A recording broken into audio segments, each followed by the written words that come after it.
How's it going, guys? My name is Tavarish, and today is all about my super cheap SL55 AMG.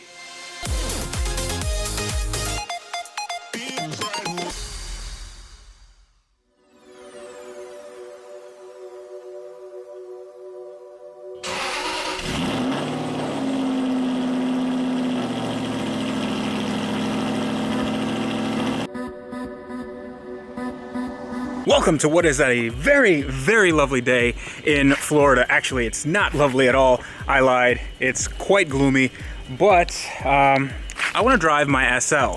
And I want to tell you guys about what I'm going to do with this car and the exact plan that's going to happen to make this into the very first manual, 6-speed manual SL that has ever been made. Can I stress that enough? It is the very first one. So if you guys are new to my channel, thank you very much for tuning in. Hope you guys like it. But this is my 2003 SL55 AMG. I bought it for $8,900. You guys know the story, well, at least most of you. And if you guys don't for some reason, then links will be in the description below for all of those videos. But today I'm taking this thing on a nice little car show run. It's going to be the first car meet that this thing has ever gone to, and I'm a little bit nervous because I don't really usually go to car meets, but it's a roadster meet, and I'm expecting a lot of Miatas, a lot of stuff like that, but this thing should be quite welcome, considering that it's probably the most well-known SL that is on YouTube, but who knows. But for now,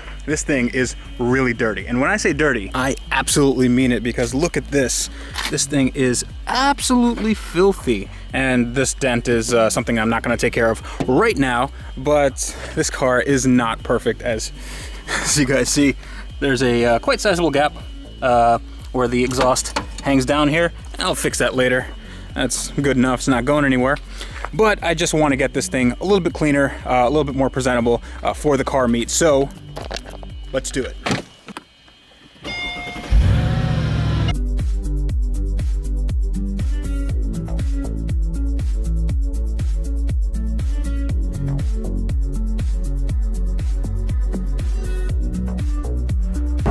You don't want to be stuck behind a garbage truck in a convertible.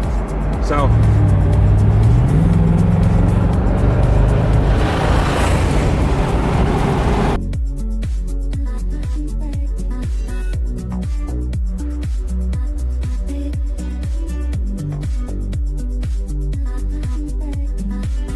now, it's usually not such a super great idea to wash your car at one of these places, but I don't really care, so that's what we're gonna do.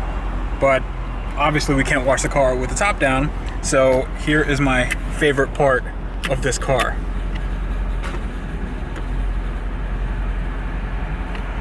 They didn't do it. Oh yeah. Look at that!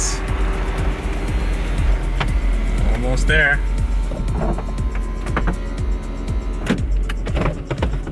Perfect. And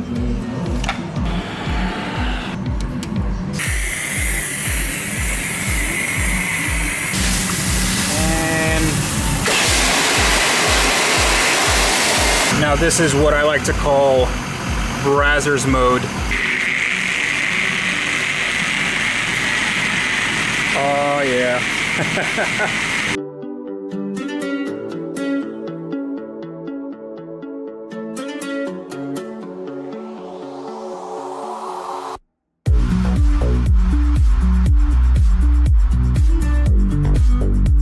Now, whenever you go through one of those coin-operated car washes, always remember that you definitely don't want anything touching the paint as far as brushes or anything with bristles, because it's very, very likely that something has hit the floor and people have used them to clean wheels or whatever, and you don't want that on your paint. So for me, I only use it just to put some conditioner on the car and get that surface layer of dust and debris off the paint, and then I can just use a microfiber towel and my little quick detailer here just to give it a once over. It's not any sort of professional detailing job, but it is good enough, especially for a car meet that is going to be after dark in any case.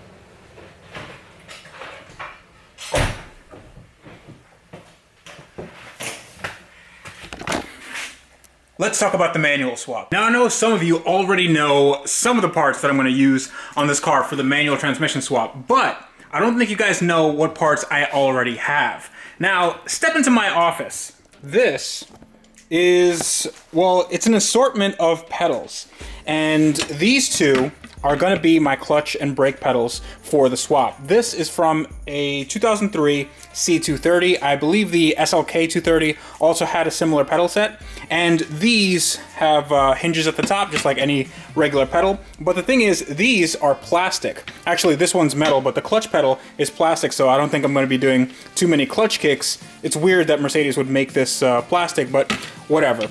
The important part is the backing plate. Now this is a stock pedal from an SL. I got this from eBay just to see what size everything is. And there's good news and there's bad news. Now, as you can see, this is a quite compact assembly. It also is plastic. I believe it's ABS. There are 4 small holes and 1 large hole. That is for the brake master cylinder. And this is the C230 one, and there are 2 small holes and 1 large hole. Thankfully, that large hole and the 2 small holes line up directly with what we have here. The only problem we have is that this assembly is way bigger, and also there's a top mounting point right here that is, it's like a straight, it's a straight cut hole, and this, there's 2, and they're at an angle. So as you can see, it's at an angle, and right here, this is more just a 90-degree bend. Yeah, so what I'm gonna have to do is I'm going to have to make sure that this can fit in the car at some point. I'm going to cut off the top portion of this and graft it onto this, or vice versa. I'm going to have to cut off the top portion of this and graft it onto this, so I don't have mounting points missing when I do the manual swap, because there will be more force exerted on this just because I have 2 pedals instead of 1. But this should be very, very doable. It is, it looks like ABS plastic, and it looks like something that I can just put some ABS cement on, reinforce it with some metal, and it should be okay for any sort of swap situation. I'm not sure when I'm going to do this, but I'm just waiting on that transmission. The next part is the transmission itself. Now, I believe I talked about this in a few other episodes where actually I went to Budapest and I showed you the guy that was making my transmission. That's right, making it, because this transmission is being made from scratch.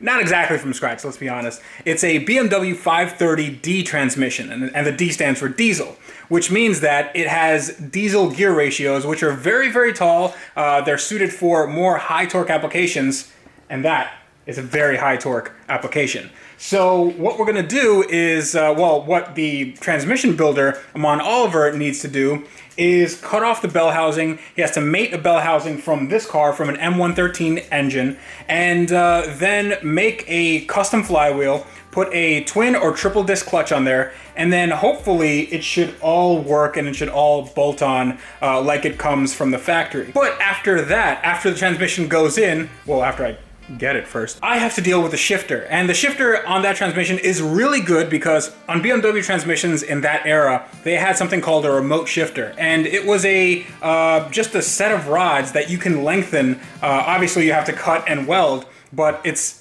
easy enough because it's not connected directly to the transmission. So you can lengthen the rods or shorten the rods however much you want to get the optimal placement, and that's exactly what we need on this car, because this has never had a manual transmission in its life, and it was never meant to have a manual transmission. So we're gonna have to get really sort of creative with how to put the shifter in. I believe there's a hole for the shifter. There's a physical linkage between the shifter, the automatic shifter, and the automatic transmission. So I think we should have a hole there. We might need to make it a little bigger. That's no problem at all, but it should be a really good, simple, elegant solution. And the last part is the ECU. Now, a lot of people have been asking me about what I'm going to do with the ECU, with the TCU, which is the transmission control module. And I have a very, very simple solution, and that is not really to worry about it and to trick the ECU into thinking that the transmission is still there even though I removed it. And the way I do that is with this. This is a, let's see if it can, there we go. This is called a Machina, and it is a little OBD2 to USB adapter hacker, really cool little thing. So these guys have a Kickstarter, and I'm not sure if the Kickstarter is done or you can order these, but I will be including that in the description below. But they sent me out a developer version, and this thing is really, really cool. Now, what it does is it intercepts the CAN bus signal inside the car, and you can basically program this thing to do anything you want inside the car. So you can make it start the car, you can make it turn on the turn signals just from programming it, and you can also make it pretend like it's an automatic transmission. At least that's the theory. I'll have to go through every single line of code that the car is spitting out many, many times a second to see which ones have to go to the automatic transmission, and then I have to replicate those, and when I take the transmission out, hopefully it shouldn't have any issues with the ECU and TCU still talking to each other as if there's a transmission in the car, even though there's not. So this is really cool. If for some reason this does not work out, I will have to, I don't know why I just got a southern accent there. Ain't nothing. The only other option, if this doesn't work obviously, is a standalone ECU, and those are pretty expensive. There's one by Speed Driven, and I have reached out to them. I'm not sure if they're gonna be interested in maybe sponsoring this, but even so, that part is $8,000. I spent that much on the car, so I'll figure something out. I'll figure my own Mega Squirt solution, some DIY thing. This is definitely a contender for a really good solution, but if this doesn't work out, then I'll have to get creative. So that's basically it as far as what I have to do to get this car into the first manual SL55. So just take out the automatic transmission, put in the 6-speed transmission, and obviously I have to get a custom length drive shaft. That shouldn't be an issue just because I live next to Orlando and there's plenty of drive shaft shops. And then I have to fool the ECU. And yeah, that should be it. Oh crap, it's time to go to the car meet and I am really, really late. So we're making a quick pit stop to Injuku Racing. I want to see what they're doing today. Check out Andrew's Focus ST. He hasn't come out yet, but I love these wheels. These are so nice. What's up? What's going on, man? How you doing? Doing all right. So, I was just drooling over these wheels. Yeah, I kind of did that for a little bit before I got them. Dude. So, this is the kind of gunmetal that I want for my... Okay, I'm not releasing that project yet. But for a car that I bought, I think that wheel, that color wheel would go really, really well. Yeah, these are legit, you know, Italian deep dish rims, you know. Oh, it's so good. How wide are they?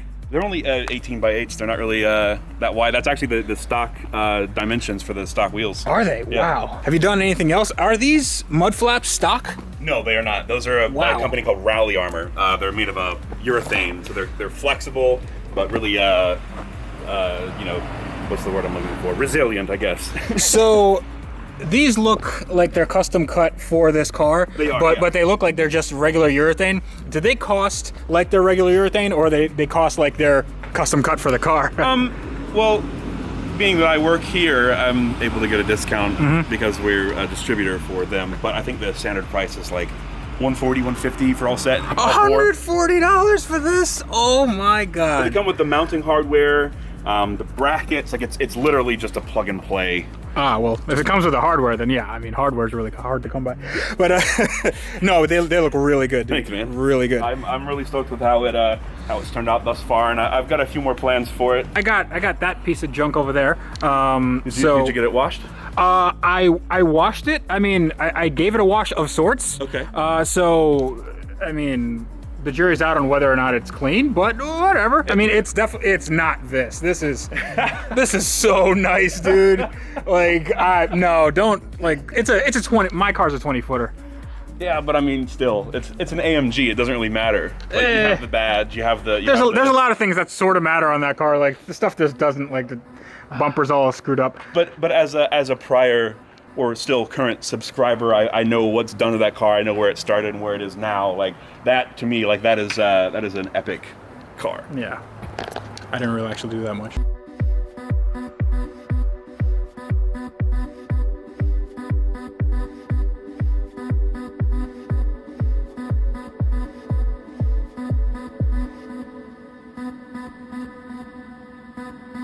Andrew's car sounds freaking insane.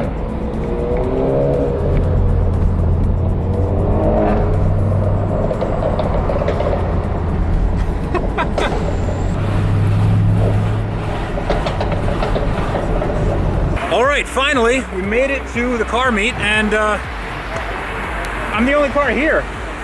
Just kidding. A lot of cool stuff, and let's go check it out.